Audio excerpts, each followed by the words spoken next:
Columbia Broadcasting System and its affiliated stations present Orson Welles and the Mercury Theater on the air in The War of the Worlds by H.G. Wells.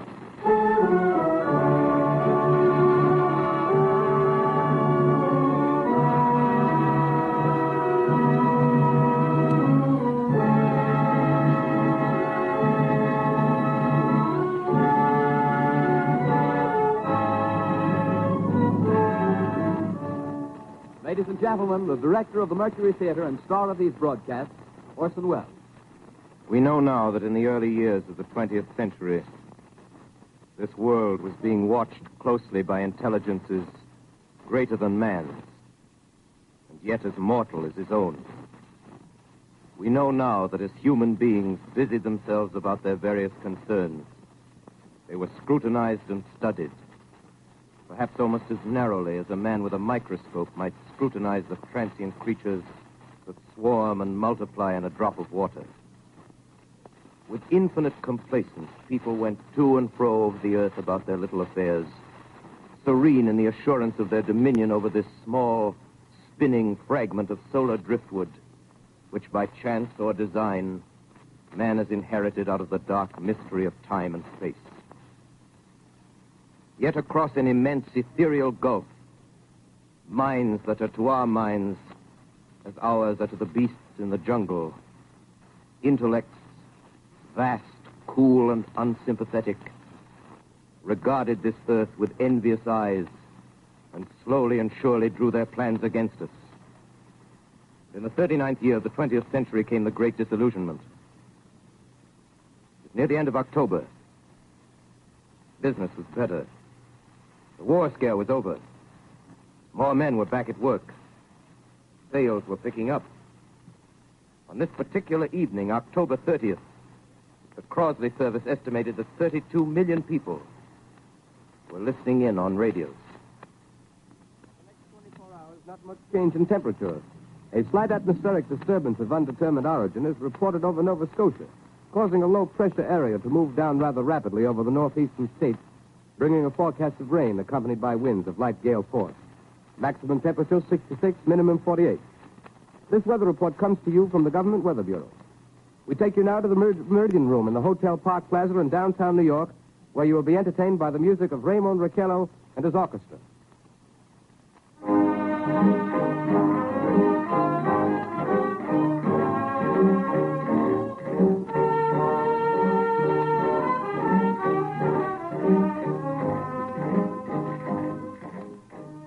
Good evening, ladies and gentlemen.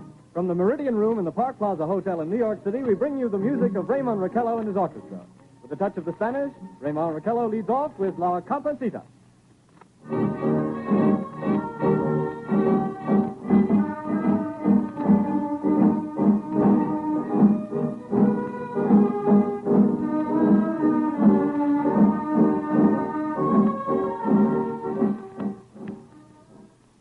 Ladies and gentlemen, we interrupt our program of dance music to bring you a special bulletin from the Intercontinental Radio News. At 20 minutes before 8 Central Time, Professor Farrell of the Mount Jennings Observatory, Chicago, Illinois, reports observing several explosions of incandescent gas occurring at regular intervals on the planet Mars. The spectroscope indicates the gas to be hydrogen and moving toward the Earth with enormous velocity. Professor Pearson of the observatory at Princeton confirms Farrell's observation and describes the phenomenon as, quote, like a jet of blue flame shot from a gun, unquote. We now return you to the music of Raymond Raquello, playing for you in the Meridian Room of the Park Plaza Hotel, situated in downtown New York.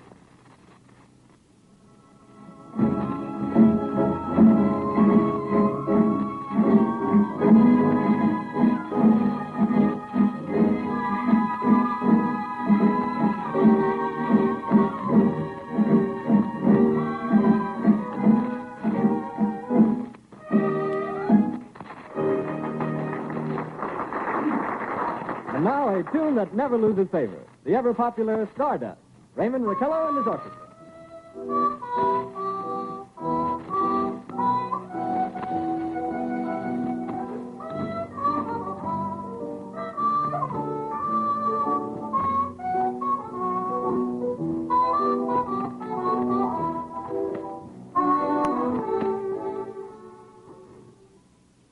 Ladies and gentlemen, following on the news given in our bulletin a moment ago, the Government Meteorological Bureau has requested the large observatories of the country to keep an astronomical watch on any further disturbances occurring on the planet Mars. Due to the unusual nature of this occurrence, we have arranged an interview with the noted astronomer, Professor Pearson, who will give us his views on this event. In a few moments, we will take you to the Princeton Observatory at Princeton, New Jersey. We return you until then to the music of Raymond Raquello and his orchestra.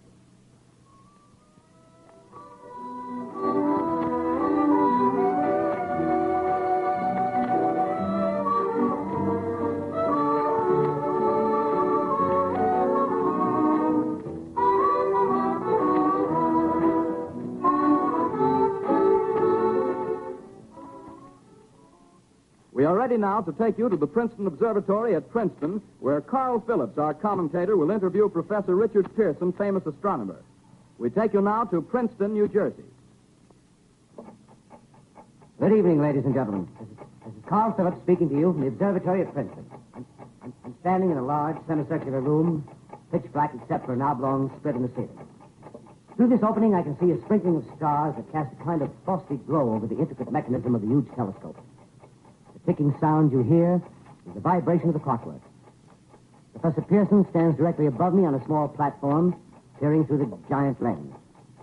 I'll ask you to be patient, ladies and gentlemen, during any delay that may arise during our interview. Besides the ceaseless watch of the heavens, Professor Pearson may be interrupted by telephone or other communications. During this period, he is in constant touch with the astronomical centers of the world. Professor, may I begin our questions? At any time, Mr. Phillips. Professor, would you please tell our radio audience exactly what you see as you observe the planet Mars through your telescope? Nothing unusual at the moment, Mr. Phillips. A red disk swimming in the blue sea. Transverse stripes across the disk. Quite distinct now because Mars happens to be at the point nearest the Earth, in opposition, as we call it. In your opinion, what do these transverse stripes signify, Professor Pearson? Not canals, I can assure you, Mr. Phillips. They Although that's the popular conjecture of those who imagine Mars to be inhabited. From a scientific viewpoint, the stripes are merely the result of atmospheric conditions peculiar to the planet. Then you're quite convinced, as a scientist, that living intelligence as we know it does not exist on Mars? I'd say the chances against it are 1,000 to 1. And yet, how do you account for these gas eruptions occurring on the surface of the planet at regular intervals? Phillips, I cannot account for it. By the way, Professor, for the benefit of our listeners, how far is Mars from the Earth? Approximately 40 million miles. Well, that seems a safe enough distance.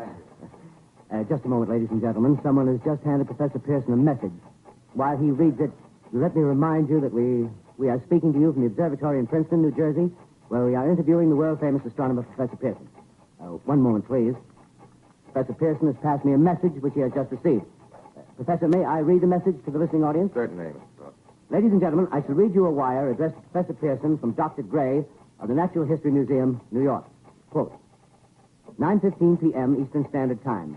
Seismograph registered shock of almost earthquake intensity occurring within a radius of 20 miles of Princeton. Please investigate. Signed, Lloyd Gray, Chief of Astronomical Division. Unquote. Professor Pearson, could this occurrence possibly have something to do with the disturbances observed on the planet Mars? Hardly, Mr. Phillips. This is probably a meteorite of unusual size, and its arrival at this particular time is merely a coincidence.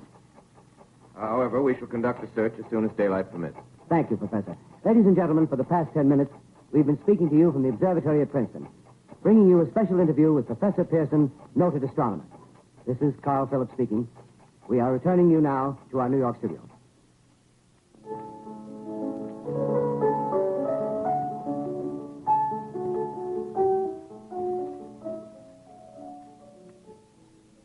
Ladies and gentlemen, here is the latest bulletin from the Intercontinental Radio News. Toronto, Canada.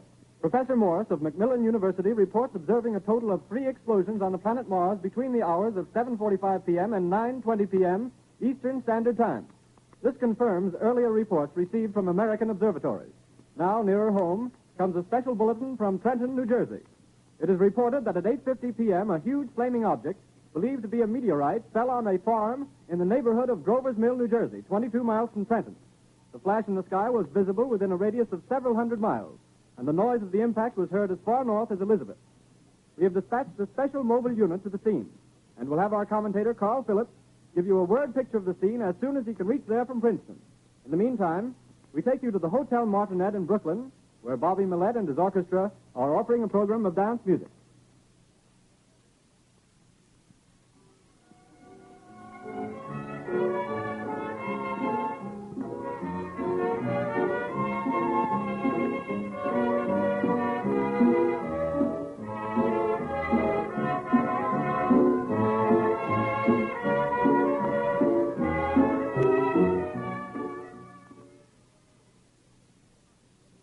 We take you now to Grover's Mill, New Jersey.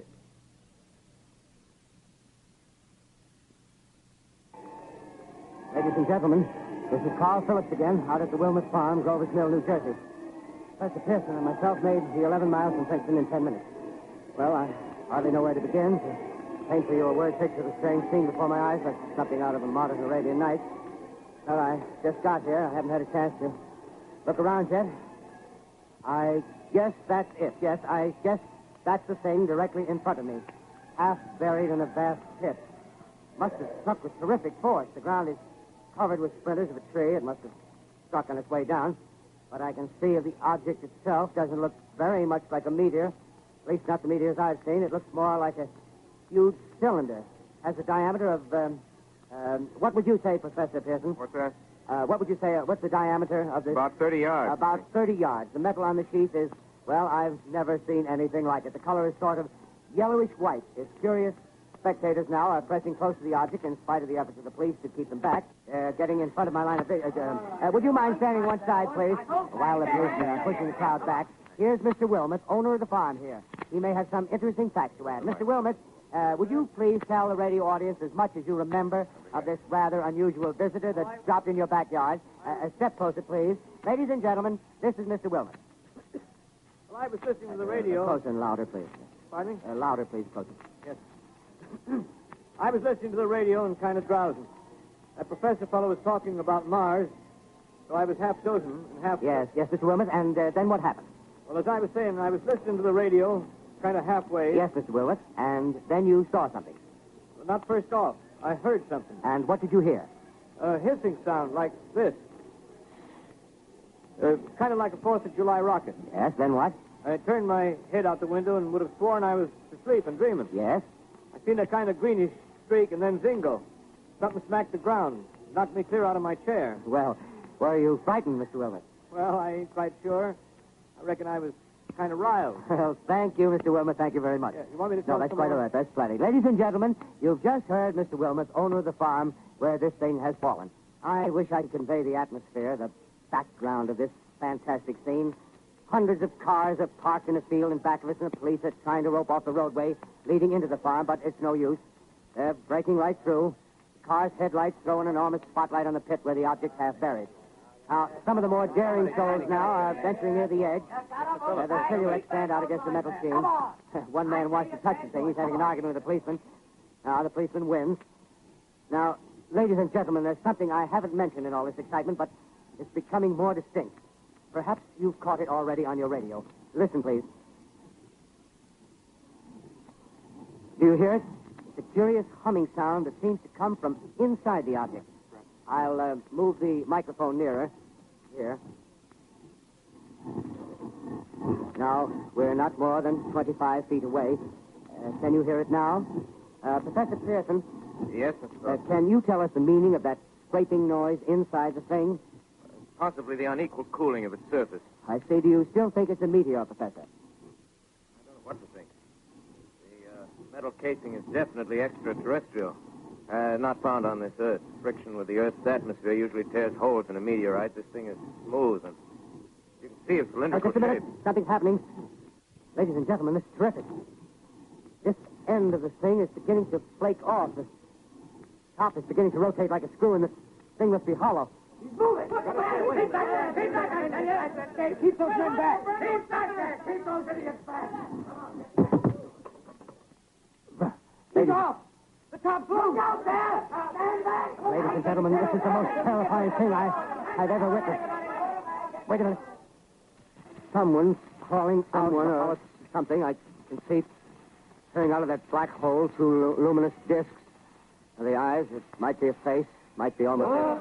But heavens, something wriggling out of the shadow like a gray snake. Now it's another one, and another one, and another one. They look like tentacles to me. Oh, yeah, I can see the thing's body. Now it's large, as large as a bear. It glistens like wet leather, but that face, ladies and gentlemen, it's indescribable. I can hardly force myself to keep looking at it. It's so awful. The eyes are black, and they gleam like a serpent. The mouth is kind of V-shaped with saliva dripping from its rimless lips. It seems to quiver and pulsate, and the monster, or whatever it is, can hardly move. It seems weighed down by possibly gravity or something. The thing's rising up now, and the crowd falls back. There's seen plenty. The most extraordinary experience, ladies and gentlemen. I can't find words. Well, I'll pull this microphone with me as I talk. I'll have to stop the description till I can take a new position. Hold on, will you, please? I'll be right back in a minute.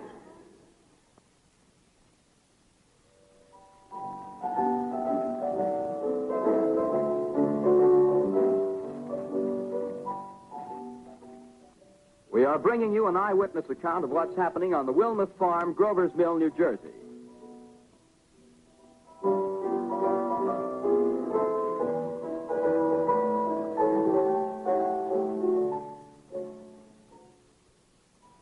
We now return you to Carl Phillips at Grover's Mill. Ladies and gentlemen, am I on? Ladies and gentlemen, here I am, back of a stone wall that adjoins Mr. Wilmuth's garden. From here, I get a sweep of the whole scene. I'll give you every detail as long as I can talk and as long as I can see. More state police have arrived. They're drawing up a cordon in front of the pit. About 30 of them. No need to push the crowd back now. They're willing to keep their distance. The captain conferring with someone. Can't quite see who. Oh, yes, I believe it's Professor Pearson. Yes, it is. Now they've parted, and the professor moves around one side, studying the object while the captain and 2 policemen advance with something in their hands. I can see it now. It's a white handkerchief tied to a pole. Flag of truce. If those creatures know what that means, what anything means. Wait a minute, something's happening. Humped shape is rising out of the pit. I can make out a small beam of light against a mirror. What's that? There's a jet of flame springing from the mirror, and it leaps right at the advancing men. It strikes them head on. Lord, they're turning into flames. Oh, the whole field's caught up by the woods, the barns, the gas tanks for the automobiles spreading everywhere. It's coming this way now, about 20 yards to my right.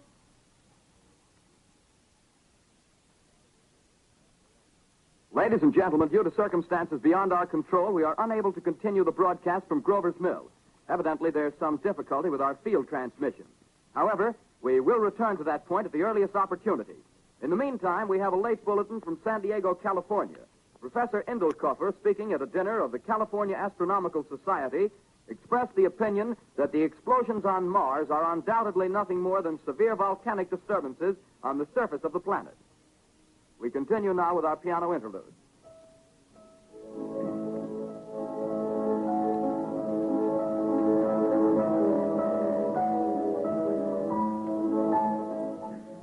Ladies and gentlemen, I've just been handed a message that came in from Grover's Mill by telephone.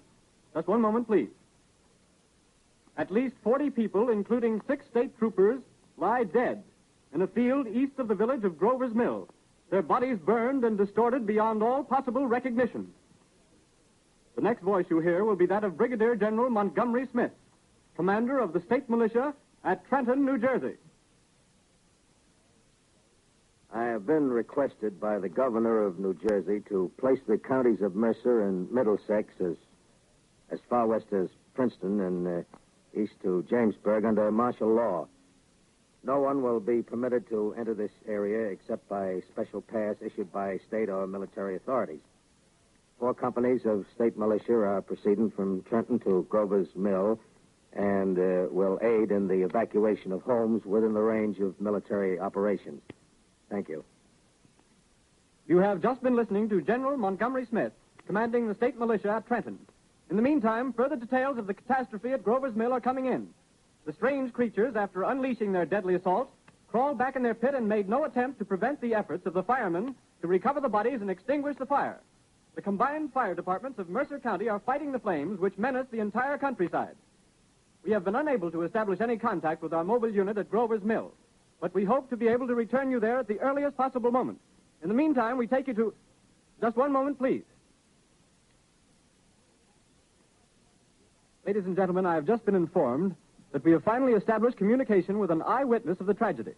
Professor Pearson has been located at a farmhouse near Grover's Mill, where he has established an emergency observation post. As a scientist, he will give you his explanation of the calamity. The next voice you hear will be that of Professor Pearson, brought to you by Direct Wire. Professor Pearson. Of the creatures in the rocket cylinder at Grover's Mill, I can give you no authoritative information, either as to their nature, their origin, or their purposes here on Earth. Of their destructive instrument, I might venture some conjectural explanation. For want of a better term, I shall refer to the mysterious weapon as a heat ray. It's all too evident that these creatures have scientific knowledge far in advance of our own. It's my guess that in some way they are able to generate an intense heat in a chamber of practically absolute non-conductivity. This intense heat they project in a parallel beam against any object they choose by means of a polished parabolic mirror of unknown composition, much as the mirror of a lighthouse projects a beam of light. That is my conjecture of the origin of the heat ray. Thank you, Professor Pearson. Ladies and gentlemen, here is a bulletin from Trenton. It is a brief statement informing us that the charred body of Carl Phillips has been identified in a Trenton hospital. Now, here's another bulletin from Washington, D.C. The Office of the Director of the National Red Cross reports 10 units of Red Cross emergency workers have been assigned to the headquarters of the state militia, stationed outside of Grover's Mill, New Jersey. Here's a bulletin from State Police, Princeton Junction. The fires at Grover's Mill and vicinity are now under control. Scouts report all quiet in the pit, and there is no sign of life appearing from the mouth of the cylinder. Now, ladies and gentlemen, we have a special statement from Mr. Harry McDonald, Vice President in charge of operations. We have received a request from the state militia of Trenton to place at their disposal our entire broadcasting facilities. In view of the gravity of the situation, and believing that radio has a responsibility to serve in the public interest at all times, we are turning over our facilities to the state militia at Trenton. We take you now to the field headquarters of the state militia near Grover's Mill, New Jersey. This is Captain Lansing of the Signal Corps, attached to the state militia, now engaged in military operations in the vicinity of Grover's Mill. Situation arising from the reported presence of certain individuals of unidentified nature is now under complete control. The cylindrical object, which lies in a pit directly below our position, surrounded on all sides by 8 battalions of infantry, without heavy field pieces, but adequately armed with rifles and machine guns. All cause for alarm, if such cause ever existed, is now entirely unjustified. Things, whatever they are, do not even venture to poke their heads above the pit. I can see their hiding place plainly in the glare of the searchlights here. With all their reported resources, these creatures can scarcely stand up against heavy machine gun fire. Anyway, it's an interesting outing for the troops. I can make out their khaki uniforms crossing back and forth in front of the lights. Looks almost like a real war. There appears to be some slight smoke in the woods bordering the Millstone River. Probably fire started by campers. Well, we ought to see some action soon. One of the companies is deploying on the left flank. A quick thrust and it'll all be over. Now, wait a minute. I see something on top of the cylinder. No, it's nothing but a shadow. Now the troops are on the edge of the Wilmoth Farm. 7,000 armed men closing in on an old metal tube. A tub, rather. Well, wait, that wasn't a shadow. It's something moving. Solid metal, kind of a shield-like affair rising up out of the cylinder. It's going higher and higher. What? It's standing on legs, actually rearing up on a sort of metal framework. Now it's reaching above the trees and the searchlights are on it. Hold on.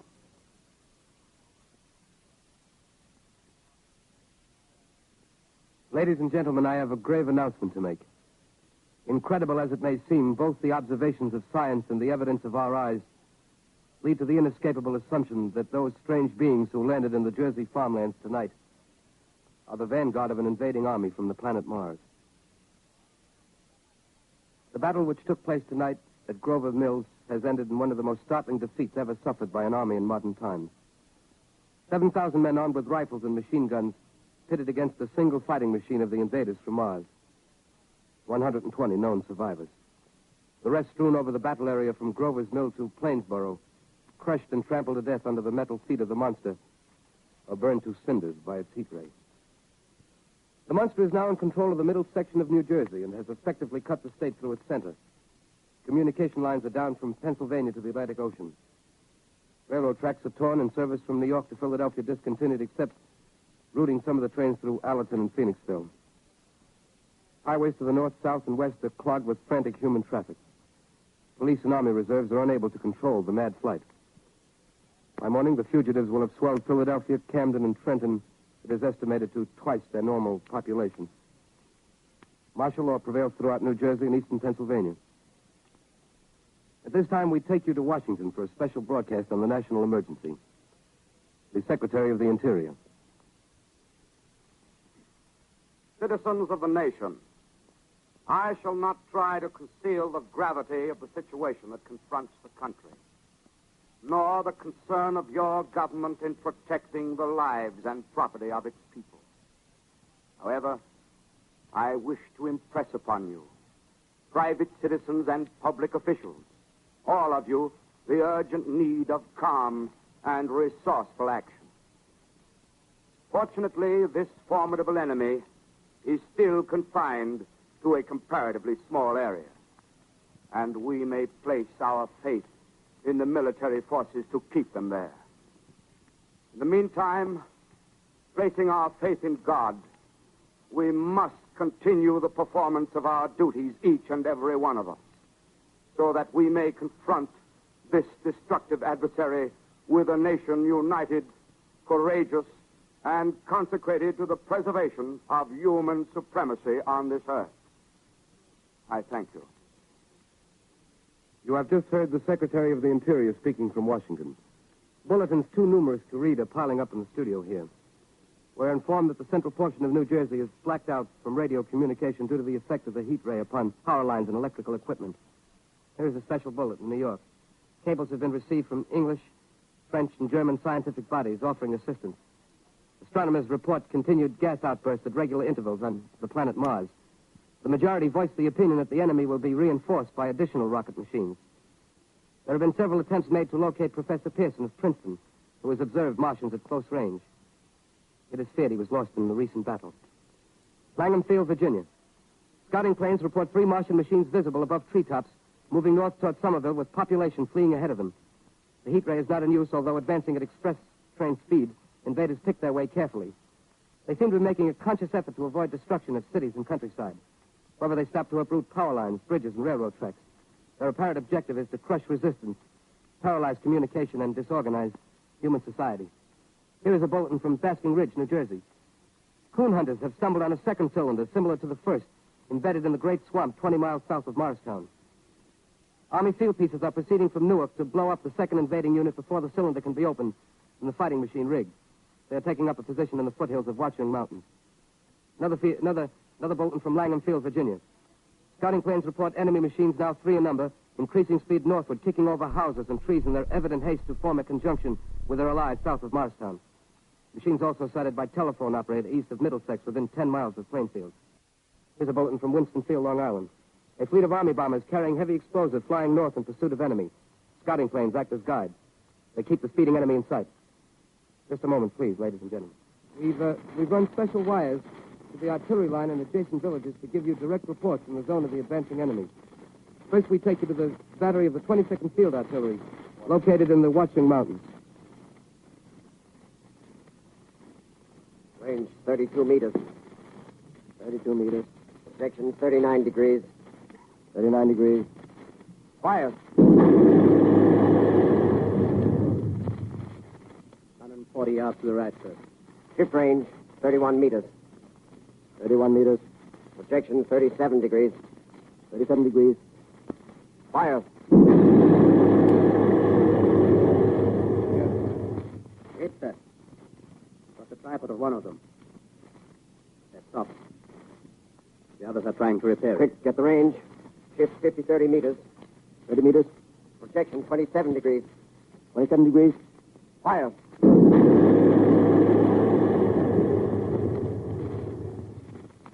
Can't see the tail lamp, sir. Letting off a smoke. What is it? Black smoke, sir. Moving this way. Lying close to the ground. Moving fast. Put on gas mask. Get ready to fire. Ship to 24 meters. 24 meters. Projection 24 degrees. 24 degrees. Fire.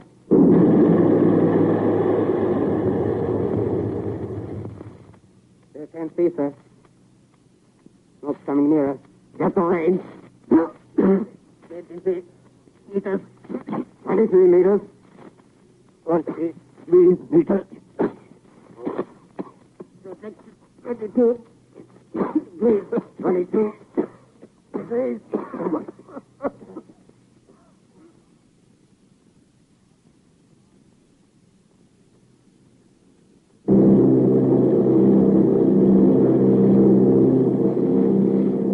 Army bombing plane B-843 off Bayonne, New Jersey. Lieutenant Boat, commanding 8 bombers, reporting to Commander Fairfax, Langham Field. This is Boat reporting to Commander Fairfax, Langham Field. Enemy tripod machines now in sight. Reinforced by 3 machines from the Morristown cylinder. 6 altogether. 1 machine partially crippled. Believed hit by shell from Army gun in Watchung Mountains. Guns now appear silent. A heavy black fog hanging close to the earth of extreme density, nature unknown. No sign of heat ray.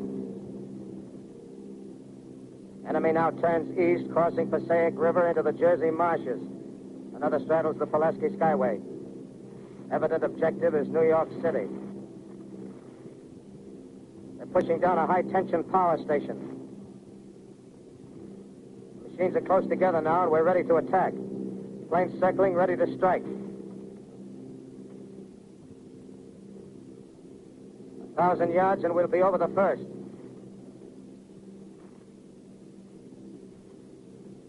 $800 yards.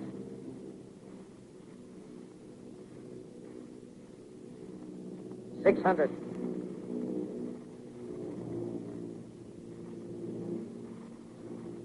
$400. $200. There they go. The giant arm raised. Green flash. They're spraying us with flame. 2,000 feet. Engines are giving out. No chance to release bombs. Only one thing left. Drop on them, plane and all. We're diving on the first one. Now the engine's gone. 8. This is Bayonne, New Jersey, calling Langham Field. This is Bayonne, New Jersey, calling Langham Field. Come in, please. This is Langham Field. Go ahead. 8 Army bombers in engagement with enemy tripod machines over Jersey Flats. Engines incapacitated by heat ray. All crashed.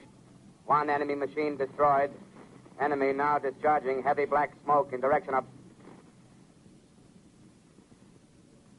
This is Newark, New Jersey. This is Newark, New Jersey. Warning. Poisonous black smoke pouring in from Jersey marshes. Reaches South Street. Gas masks useless. Urge population to move into open spaces. Automobiles use routes 7, 23, 24. Avoid congested areas. Smoke now spreading over Raymond Boulevard.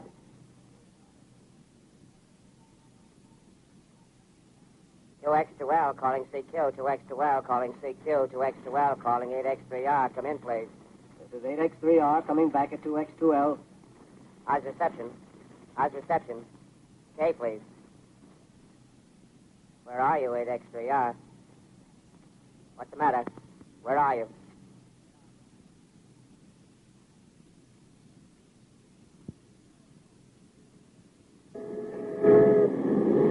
I'm speaking from the roof of Broadcasting Building. I'm speaking from the roof of Broadcasting Building, New York City. The bells you hear are ringing to warn the people to evacuate the city as Martians approach. Estimated in the last 2 hours, 3 million people have moved out along the roads to the north. Hutchison River Parkway is still kept open for motor traffic. Avoid bridges to Long Island, hopelessly jammed. All communication with Jersey Shore closed 10 minutes ago. No more defenses. Our army is wiped out. Artillery, Air Force, everything wiped out. This may be the last broadcast. We'll stay here to the end. People are holding service here below us in the cathedral. Now I look down the harbor, all manner of boats, overloaded with fleeing population pulling out from docks. Streets are all jammed. Noise and crowds like New Year's Eve in city. Wait a minute. The enemy's now in sight above the palisades. Five great machines. First one is crossing the river. I can see it from here, wading the Hudson like a man wading through a brook. A bulletin is handed me. Martian cylinders are falling all over the country. One outside of Buffalo, one in Chicago, St. Louis. Seem to be timed in space. Now the first machine reaches the shore. He stands watching, looking over the city. Steel cowlish head is even with the skyscrapers. He waits for the others. They rise like a line of new towers on the city's west side. Now they're lifting their metal hands. This is the end now. Smoke comes out, black smoke drifting over the city. People in the streets see it now. They're running toward the East River, thousands of them, dropping in like rats. Now the smoke's spreading faster. It's reached Times Square. People are trying to run away from it, but it's no use. They're falling like flies. Now the smoke's crossing 6th Avenue. 5th Avenue. 100 yards away. It's 50 feet.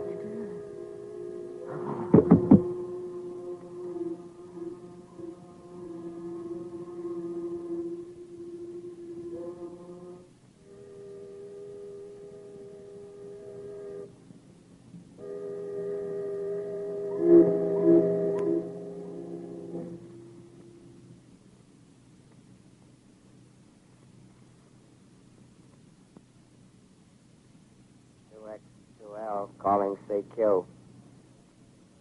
2X2L calling CQ. 2X2L calling CQ, New York. Isn't there anyone on the air? Isn't there anyone on the air? Isn't there anyone? 2X2L.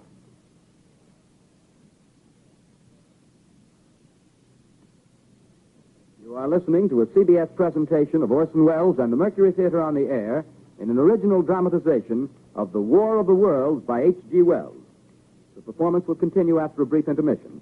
This is the Columbia Broadcasting System. The War of the Worlds by H.G. Wells, starring Orson Welles and the Mercury Theater on the Air.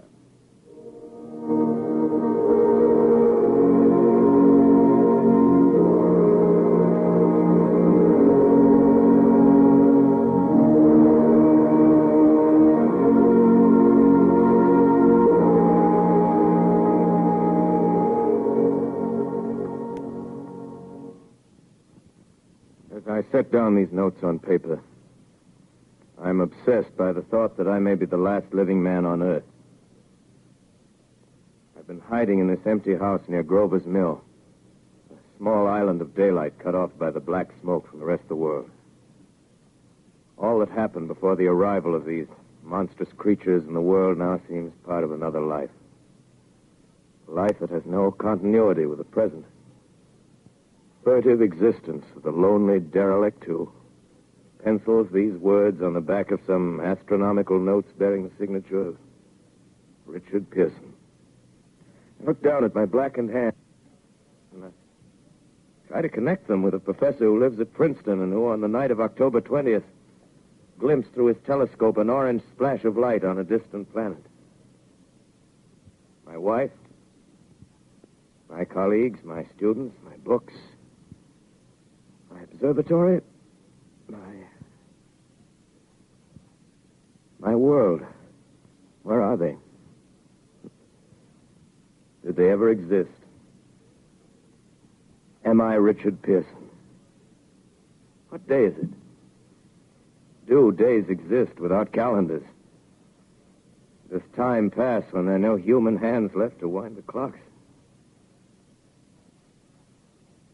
Writing down my daily life, I tell myself I shall preserve human history between the dark covers of this little book that was meant to record the movements of the stars. But to write, I must live, and to live, I must eat. Find moldy bread in the kitchen and an orange not too spoiled to swallow. Keep watch at the window. Time to time, I catch sight of a Martian above the black smoke. The smoke still holds the house in its black coil, but at length there's a hissing sound, and suddenly I see a Martian mounted on his machine, spraying the air with a jet of steam as if to dissipate the smoke. I watch in a corner as his huge metal legs nearly brush against the house. Exhausted by terror, I fall asleep. Morning. Morning. Sun streams in the window. The black cloud of gas is lifted, and the scorched meadows to the north look as though a black snowstorm had passed over them. I venture from the house. I make my way to a road, no traffic. Here and there, a wrecked car, baggage overturned, a blackened skeleton. Push on north. For some reason, I feel safer trailing these monsters than running away from them. And I keep a careful watch. I've seen the Martians feed. Should one of their machines appear over the top of trees, I'm ready to fling myself flat on the earth. Come to a chestnut tree. October. Chestnuts are ripe. Fill my pockets. Just keep alive. 2 days I wander in a vague northerly direction through a desolate world. Finally, I notice a living creature. A small red squirrel in a beech tree. I stare at him and wonder. He stares back at me. I believe at that moment the animal and I shared the same emotion. The joy of finding another living being. Push on north. I find dead cows in a brackish field, and beyond the charred ruins of a dairy, the silo remains standing guard over the wasteland like a lighthouse, deserted by the sea. Astride the silo perches a weathercock. The arrow points north. North. Next day, I come to a city. City vaguely familiar in its contours, yet its buildings strangely dwarfed and leveled off as if a giant had sliced off its highest towers with a capricious sweep of his hand. Reached the outskirts. I found Newark. Newark, undemolished but humbled by some whim of the advancing Martians. Presently, with an odd feeling of being watched, I caught sight of something crouching in a doorway. I made a step towards it. It rose up and became a man. A man armed with a large knife. Stop. Where do you come from? I come from many places. A long time ago, from Princeton. Princeton, huh? That's near Grover's Mill. Yes. Grover's Mill. There's no food here. This is my country. All this end of town down the river. There's only food for one. Which way are you going? I don't know. I guess I'm looking for people. Hey, what was that? You hear something just then? No. Only a bird. A live bird. Yeah. You get to know that birds have shadows these days. Hey, we're in the open here. Let's crawl in this doorway here and talk. Have you seen any Martians? No. They're going over to New York. Night, the sky's alive with their lights, just as if people were still living in it. By daylight, you can't see them. 5 days ago, a couple of them carried something big across the flats from the airport. I think they're learning how to fly. Fly? Yeah, fly. Well, it's all over with humanity. Stranger, there's still you and I. 2 of us left. Yeah. They got themselves in solid. They wrecked the greatest country in the world. Those green stars, they're probably falling somewhere every night. They've only lost one machine. There isn't anything to do. We're done. We're licked. Where were you? You're in a uniform. Yeah, what's left of it. I was in the militia. National Guard. That's good. There wasn't any war. Any more than there's war between men and ants. Yes, but we're eatable ants. I found that out. What'll they do to us? I thought it all out. Right now, we're caught as we're wanted. A Martian only has to go a few miles to get a crowd on the run. But they won't keep on doing that. They'll begin catching us systematic, like keeping the best and storing us in cages and things. They haven't begun on us yet. Not begun? Not begun. All that's happened so far is because we don't have sense enough to keep quiet. Bothering them with guns and such stuff and losing our heads and rushing off in crowds. No, instead of our rushing around blind, we got to fix ourselves up. Fix ourselves up according to the way things are now. Cities, nations, civilization, progress. Yes, but if that's so, what is there to live for? Well, there won't be any more concerts for 1,000,000 years or so, and no nice little dinners at restaurants. If it's amusement you're after, I guess the game's up. What is there left? Life, that's what. I want to live. Yeah, and so do you. We're not going to be exterminated. And I don't mean to be caught either. Tamed and fattened and bred like an ox. What are you going to do? I'm going on. Right under their feet. I got a plan. We men, as men, we're finished. We don't know enough. We got to learn plenty before we get a chance. We've got to live and keep free while we learn, see? I've thought it all out, see? Well, tell me the rest. Well, it isn't all of us that are made for wild beasts. That's what it got to. That's what it got to be. That's why I watched you. Watched you. All those little office workers that used to live in these houses. They be no good. They haven't any stuff in them. They used to run off to work. I've seen hundreds of them running to catch their commuter's train in the morning, afraid they'd get canned if they didn't. Running back at night, afraid they wouldn't be in time for dinner. Lives insured and a little invested in case of accidents. Yeah, and on Sundays, worried about the hereafter. Well, the Martians, they'll be a godsend for those guys. Nice, roomy cages, good food, careful breeding, no worries. Yeah, after a week or so of chasing around the fields on empty stomachs, they'll come and be glad to be caught. You've thought it all out, haven't you? Sure, you bet I have. That isn't all.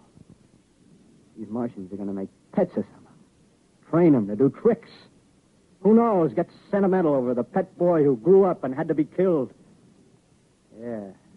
And some, maybe, they'll train to hunt us. Oh, no, it's impossible. Human Yes, they will. There's men who do it gladly. One of them never comes after me, by... In the meantime, you and I and others like us, where are we to live when the Martians own the Earth? I got it all figured out. We'll live underground. I've been thinking about the sewers. Under New York, there are miles and miles of them. The main ones, they're big enough for anybody. Then there's cellars, vaults, underground storerooms, railway tunnels, subways. You begin to see, huh? We'll get a bunch of strong men together. No weaklings. That rubbish, out. As you meant me to go. All right. Give you a chance, didn't I? Won't quarrel about that. Go on. Well, we got to make safe places for us to stay in, see? Get all the books we can. Science books. That's where men like you come in, see? We raid the museums. We'll even spy on the Martians. May not be so much we have to learn before... Just imagine this. 4 or 5 of their own fighting machines suddenly start off. Heat rays right and left. Not a Martian in them. Not a Martian in them, see? But men. Men who've learned the way how. May even be in our time. Gee. Imagine having one of them lovely things with a heat ray wide and free. We'd turn it on Martians. We'd turn it on men. We'd bring everybody down on their knees. That's your plan. You. Me. A few more of us. We'd own the world. I see. Hey. Hey, what's the matter? Where are you going? Not to your world. Bye, stranger. Well, after parting with the artilleryman, I came at last to the Holland Tunnel, entered that silent tube, Anxious to know the fate of the great city on the other side of the Hudson. Cautiously, I came out of the tunnel and made my way up Canal Street. Reached 14th Street, and there again were black powder and several bodies and an evil, ominous smell from the gratings of the cellars of some of the houses. I wandered up through the 30s and 40s, stood alone on Times Square. Caught sight of a lean dog running down 7th Avenue with a piece of dark brown meat in his jaws and a pack of starving mongrels at his heels. Made a wide circle around me as though he feared I might prove a fresh competitor. Walked up Broadway in the direction of that strange powder, past silent shop windows, displaying their mute wares to empty sidewalks. Past the Capitol Theater, silent, dark. Past a shooting gallery where a row of empty guns faced an arrested line of wooden ducks. Near Columbus Circle, I noticed models of 1939 motor cars in the showrooms facing empty streets. Over the top of the General Motors building, I watched a flock of black birds circling in the sky. Hurried on. Suddenly, I caught sight of the hood of a Martian machine, standing somewhere in Central Park, gleaming in the late afternoon sun. An insane idea. I rushed recklessly across Columbus Circle and into the park. I climbed a small hill above the pond at 60th Street, and from there I could see, standing in a silent row along the mall, 19 of those great metal titans, their cowls empty, their steel arms hanging listlessly by their sides. I looked in vain for the monsters that inhabit those machines. Suddenly, my eyes were attracted to the immense flock of black birds that hovered directly below me. They circled to the ground. And there before my eyes, stark and silent, lay the Martians with the hungry birds pecking and tearing brown shreds of flesh from their dead bodies. Later, when their bodies were examined in laboratories, it was found that they were killed by the putrefactive and disease bacteria against which their systems were unprepared. Slain, after all, man's defenses had failed by the humblest thing that God, His wisdom, has put upon this earth. Before the cylinder fell, there was a general persuasion that through all the deep of space, no life existed beyond the petty surface of our minute sphere. Now we see further. Dim and wonderful is the vision I've conjured up in my mind of life spreading slowly from this little seedbed of the solar system throughout the inanimate vastnesses of sidereal space. But a remote dream, maybe. Maybe that the destruction of the Martians is only a reprieve to them and not to us. The future ordained, perhaps. Strange it now seems to sit in my peaceful study at Princeton, writing down this last chapter of the record, begun at a deserted farm in Grover's Mill. Strange to watch children playing in the streets. Strange to see young people strolling on the green where the new spring grass heals the last black scars of a bruised earth.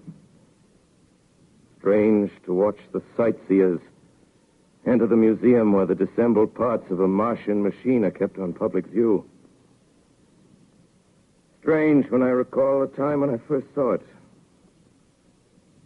Bright and clean-cut, hard, and silent under the dawn of that last great day.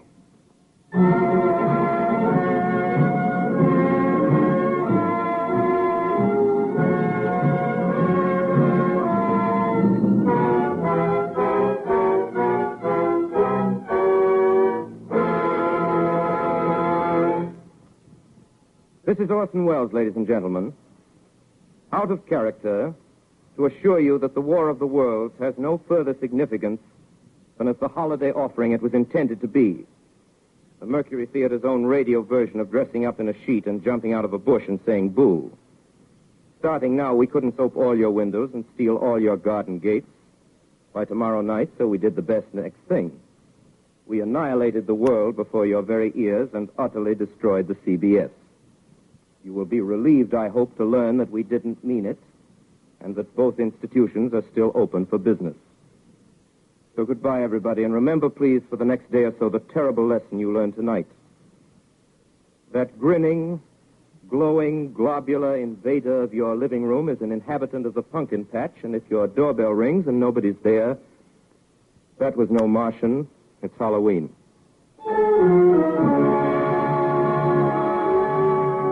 Tonight, the Columbia Broadcasting System and its affiliated stations coast to coast has brought you The War of the World by H.G. Wells, the 17th in its weekly series of dramatic broadcasts featuring Orson Welles and the Mercury Theater on the air. Next week, we present a dramatization of 3 famous short stories. This is the Columbia Broadcasting System.